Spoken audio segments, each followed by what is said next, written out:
Aceh Bak Matadonya. Saya di dalam video ini meminjam judul sebuah karya monumental yang sudah sangat Anda kenal, Aceh Bak Matadonya.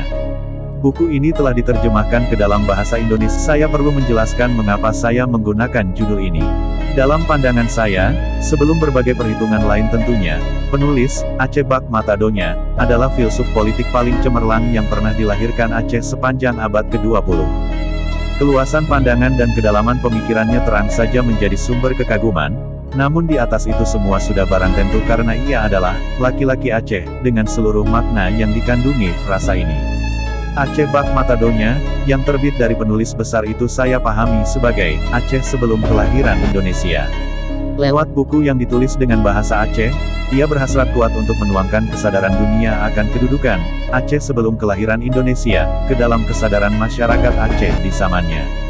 Mengapa? Setelah berpuluh tahun Aceh berperang dengan Belanda, menguras segala sesuatu yang berharga miliknya, untuk mempertahankan satu-satunya kawasan Islam di Asia Tenggara yang merdeka dari penjajahan, tentu saja, dan sekali lagi, tentu saja, kelumpuhan mulai menjalar ke seluruh tubuhnya.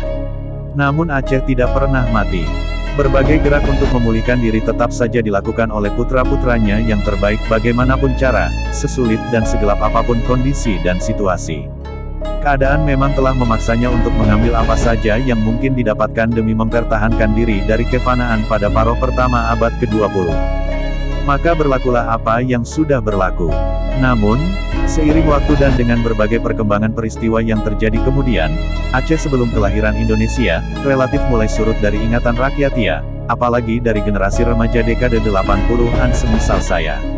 Penulis, Aceh Bak Matadonya, lantas datang untuk mengingatkan apa yang sudah terlihat kabur, menyegarkan apa yang sudah mulai layu, membangkitkan apa yang nyaris mati untuk selamanya. Dengan keras ia memberi peringatan, jangan sekali-kali kita keliru dalam menilai diri, dan adalah suatu petaka besar ketika kita terjebak untuk melupakan hakikat diri sendiri, beralih menjadi budak setelah hidup dalam kebebasan dan kemerdekaan dalam kurun waktu yang begitu lama. Keliru dalam menilai diri menjadi rintangan yang serius di jalan kebangkitan.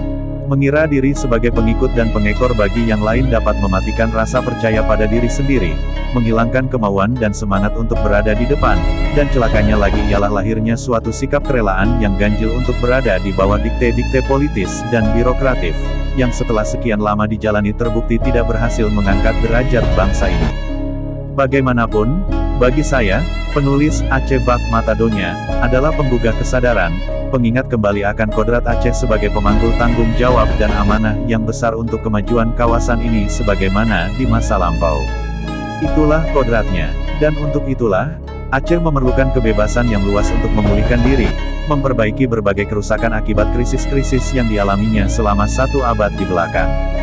Lepas dari belenggu-belenggu baru yang menghalangi gerak langkah Aceh, baik itu belenggu-belenggu ideologis maupun politis, menjadi tuntutan yang diyakini, diteriakkan dan diperjuangkan oleh penulis, Aceh Bak Matadonya.